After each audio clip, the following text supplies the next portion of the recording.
శ్రీ సాయినాథాయ నమః. శ్రీ సాయి సచ్చరిత్రము 47వ అధ్యాయం. వీరభద్రప్ప చెన్నబసవప్పల కథ. గత అధ్యాయంలో 2 మేకల పూర్వ వృత్తాంతము బాబా వర్ణించారు. ఈ అధ్యాయం కూడా అట్టి పూర్వ వృత్తాంతములను వర్ణించుచు వీరభద్రప్ప చెన్నబసవప్ప కథలను చెప్పెదము. శ్రీ సాయి రూపము పావనమైనది. ఒకసారి వారి వైపు దృష్టి నెగడించినచో ఎన్నో గత జన్మల విచారములను నశింపచేసి ఎంతో పుణ్యము ప్రాప్తించినట్లు చేయును. వారి దయాదృష్టి మనపై నడిపినచో మన కర్మ బంధములు వెంటనే విడిపోయి మనకు ఆనందము కలుగును. గంగా నదిలో స్నానం చేయి వారి పాపములు తొలగును. అట్టి పావనమైనది కూడా యోగులెప్పుడూ వచ్చి తనలో ప్రోగైన పాపములన్నీ వారి పాద ధూళిచే పోగొట్టెదరు అని ఆతురతతో చూచును. యోగుల పవిత్ర పాదధూళి చేతనే పాపమంతయు కడుక్కొని పోవునని గంగామాతకు తెలియను. యోగులలో ముఖ్య అలంకారము శ్రీ సాయి. పావనం చేయి ఈ క్రింది కథను వినుడు. వీరభద్రప్ప చెన్నబసవప్పలు పాము కప్ప కథ. సాయిబాబా ఒకనాడు ఇట్లు చెప్పసాగాను. ఒకనాడు ఉదయము ఉపహారం ముగించిన తర్వాత వ్యాహ్యానికి పోయి ఒక చిన్న నది ఒడ్డున చేరితిని. అలసిపోవడిచే అతడు విశ్రాంతి పొందితిని. చేతులు కాళ్ళు కడుక్కొని స్నానం చేసి హాయిగా కూర్చొని ఉంటిని. అతడి చెట్ల నీడన కాలిత్రోవ బండిత్రోవ 2 కలవు. చల్లని గాలి మెల్లగా వీచుచుండెను. చిలుము త్రాగుటకు తయారు చేయుచుండగా కప్ప ఒకటి బెకబెకబెకలాడుచుండెను. చిక్కుముక్కి రాయి కొట్టి నిప్పు తీయిచుండగా ఒక ప్రయాణికుడు వచ్చి నా పక్కన కూర్చుండెను. నాకు నమస్కరించి తన ఇంటికి భోజనముకు రమ్మని వినయంతో ఆహ్వానించెను. అతడు చిలుము వెలిగించి నాకు అందించెను. కప్ప బెకబెకమనుట తిరిగి వినిపించెను. అతడు అదేమీ తెలుసుకొన కోరెను. ఒక కప్ప తన పూర్వజన్మ పాప ఫలమును అనుభవించుచున్నదని నేను చెప్పాను. గత జన్మలో చేసిన దాని ఫలము ఈ జన్మలో అనుభవించి తీరవలేను. దానిని గూర్చి దుఃఖించినచో ప్రయోజనము లేదు. వాడు చిలుమును పీల్చి నాకు అందజేసి తానే స్వయముగా పోయి చూసేదను అని చెప్పాను.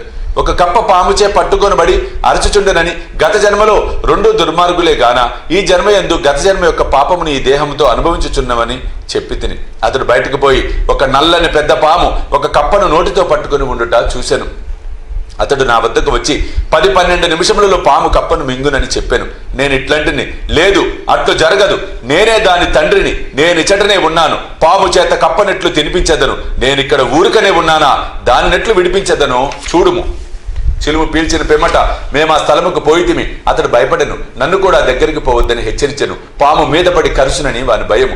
అతని మాటలు లెక్కించక నేను ముందుకు పోయి ఇట్లాంటిని, ఓ వీరభద్రప్ప, నీ శత్రువు చెన్నబసవప్ప కప్ప జన్మనెత్తి పశ్చాత్తాపపడుట లేదా?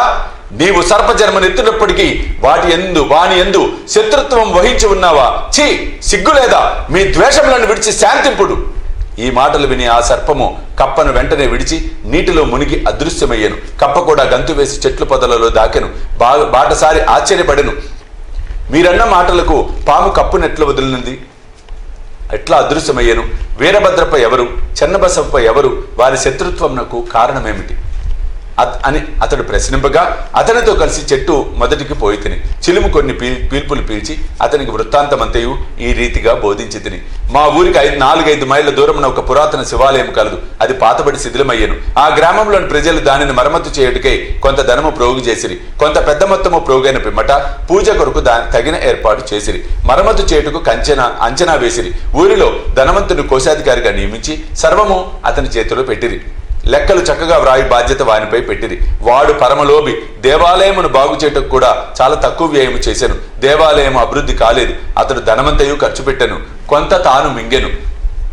తన సొంత డబ్బు కొంచెమైనను దానికై వెచ్చించలేదు. తీయని మాటలు చెప్పేవాడు. అభివృద్ధి కాకుండాకేవో కారణాలు చెప్పేవాడు. గ్రామస్తులు తిరిగి వాని వద్దకు పోయి అతడు సొంతముగా తగిన ధనసహాయం చేయని ఎడల మందిరము వృద్ధి కాదని చెప్పిరి. వాని అంచనా ప్రకారము పని సాగించవలసినదని చెప్పుచు మరికొంత ద్రవ్యమును వసూలు చేసి ఇచ్చిరి. వాడు ఆ ధనమును పుచ్చుకొని పూర్వము వలె ఊరక కూర్చుంటెను. కొన్నాళ్ళ పిమ్మట మహాదేవుడు వాని భార్యకు కలలో కనిపించి ఇట్లు చెప్పాను, నీవు లేచి దేవాలయము శిఖరము గట్టుము, నీవు ఖర్చు పెట్టిన దానికి 100 రెట్లు ఇచ్చేదను. ఆమె ఆ దృశ్యమును తన భర్తకు చెప్పెను. అది ధనము వ్యయమగుటకు హేతువగునేమో అని భయపడి ఎగతాళి చేయుచు అది ఉత్త స్వప్నమని, దాన్ని నమ్మవలసిన అవసరం లేదని, లేకున్నచో దేవుడు తనకు కూడా స్వప్నంలో చెప్పవలను కదా, తాను మాత్రం దగ్గరలేనా అనెను. ఇది దుస్వప్నము వల్లే కనిపించుచున్నది, భార్యాభర్తలకు విరోధము కల్పించినట్లుగా తోచుచున్నదని సమాధానం చెప్పాను. అందుచే ఆమె ఊరుకొనవలసి వచ్చెను. దాతలను బాధించి వసూలు చేయే పెద్ద మొత్తము చందాల యందు దేవునికి ఇష్టముండదు. భక్తితోనూ ప్రేమతోనూ మన్ననతోనూ ఇచ్చిన చిన్న మొత్తాలైన దైవం ఇష్టపడను. కొన్ని దినముల పెంబట దేవుడు ఆమెకు స్వప్నంలో తిరిగి కనిపించి ఇట్లనెను, భర్త దగ్గర ఉన్న చందాల గూర్చి చికాకు చెందని అవసరము లేదు. దేవాలయము నిమిత్తం ఏమైనా వ్యయము చేయమని అతనిని బలవంతము చేయవద్దు. నాకు కావలసినది భక్తి మరియు సద్భావం. కాబట్టి నీకిష్టమున్న సొంతం ఏదైనా ఇవ్వవలెను. ఆమె తన భర్తతో సంప్రదించి తన తండ్రి ఇచ్చిన బంగారు నగలు దానం చేయ నిశ్చయించెను. ఆ లోబి ఈ సంగతి విని చికాకు చెంది భగవంతుని కూడా మోసం చేయ నిశ్చయించెను. ఆమె నగలనెంతో తక్కువ ధర కట్టి 1000 రూపాయలకు తానే కొని నగదుకు బదులుగా ఒక పొలమును దేవదేయముగా ఇచ్చెను. అందులోకి భార్య సమ్మతించెను. ఆ పొలము వాని సొంతది కాదు, అది పేదరాలకు డుబ్కి అను ఆమెది. ఆమె దానిని 200 రూపాయలకు అంటే అప్పు పెట్టి ఉండెను. ఆమె దానిని తీర్చలేకపోయాను. ఆ టక్కరి లోబి తన భార్యను, డుబ్కీని, దైవమును అందరినీ మోసగించెను. ఆ నేల పనికిరానిది, సాగులేనిది, దాని విలువ తక్కువ, దాని వలన ఆదాయం కూడా ఏమీ లేదు. ఈ వ్యవహారం ఇట్లు సమాప్తి చెందెను. ఆ పొలమును పూజారి అధీనంలో ఉంచిరి. అందులోకి అతడు సంతసించెను. కొన్నాళ్ళకు ఒక చిత్రం జరిగాను. గొప్ప తుఫాను సంభవించెను. కుంభవృష్టి కురిసెను.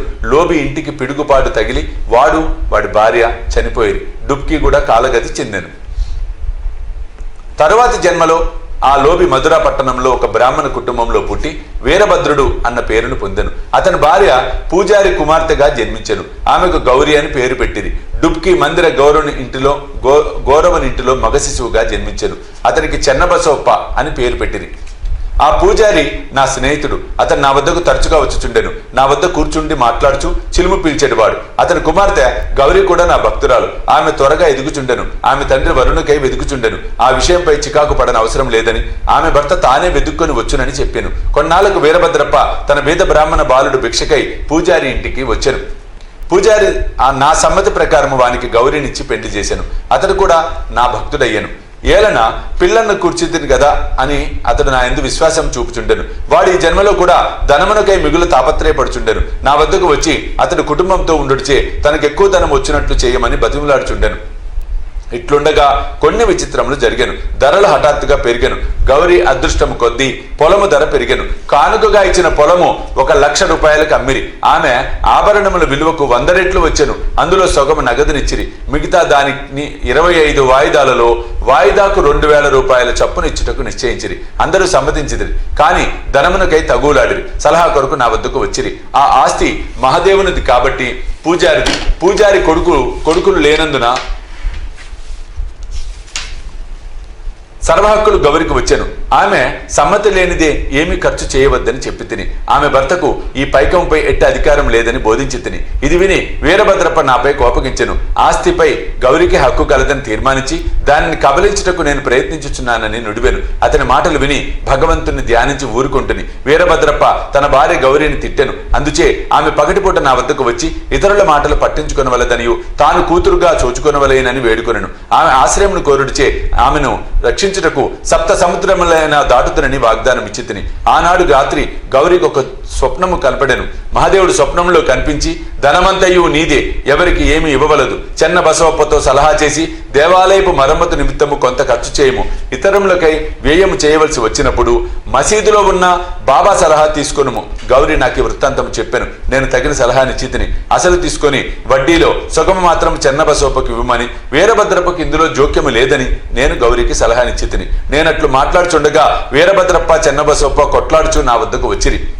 సాధ్యమైనంత వరకు వారిని సమాధాన పరిస్థితిని గౌరికి మహాదేవుడు చూపిన స్వప్న దృశ్యము చెప్పి తిని వీరభద్రప్ప మిగులు కోపించి చెన్నబసవప్పను ముక్కలుగా నరికెదనని బెదిరించెను. చెన్నబసవప్ప పిరికివాడు. వాడు నా పాదములు పట్టుకొని నన్నే ఆశ్రయించెను. కోపిష్టి శత్రువు బారి నుండి కాపాడదనని వానికి వాగ్దానం చేసి తిని కొంతకాలము వీరభద్రప్ప చనిపోయి పాముగా జన్మించెను. చెన్నబసవప్ప కూడా చనిపోయి కప్పగా జన్మించెను. చెన్నబసవప్ప బెకబెకలాడుట విని నేను చేసిన వాగ్దానమును జ్ఞప్తికి తెచ్చుకొని ఇక్కడికి వచ్చి వానిని రక్షించి నా మాటను పాలించుకుంటుని భగవంతుడు ఆపద సమయములందు భక్తులను రక్షించుటకై వారి వద్దకు పరిగెత్తును. భగవంతుడు నన్ను చెట్టుకు పంపి చెన్నబసవప్పను రక్షించెను. ఇదంతయు భగవంతుని లీల నీతి. ఈ కథ వల్ల మనం నేర్చుకున్న నీతి ఏమన్నా, ఎవరు చేసిన దానిని వారే అనుభవించవలెను. ఇతరులతో గల సంబంధములన్నిటినీ బాధను కూడా అనుభవించవలెను. తప్పించుకుని సాధనము లేదు. తనకెవరితోనైనా శత్రుత్వము ఉన్న ఎడల దానిని తీర్చవలెను. రుణము గాని శత్రుత్వ శేషము గాని ఉన్నచో దానికి తగిన బాధ పడవలెను. ధనము ఎందు పేరాశ గలవానిని ధనమునందు పేరాశ గలవానికి అది హీనస్థితికి తెచ్చును, తుట్టతుటుకు నాశనం చేయును. 47వ అధ్యాయము సంపూర్ణము. సద్గురు శ్రీ సాయినాథ్ అర్పణమస్తు. శుభం భవతు.